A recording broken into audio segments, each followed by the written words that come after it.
Hello, happy Tuesday. Today I want to talk about how we learn so much from the difficult moments. How when we have to push through the difficult moments is when we learn. For example, learning to work on a budget for your personal life and your business is imperative, especially when you start to make more money, when you start to be more abundant.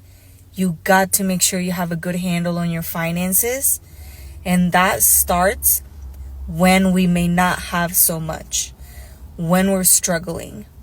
So keep pushing, keep learning, be diligent, and keep being you.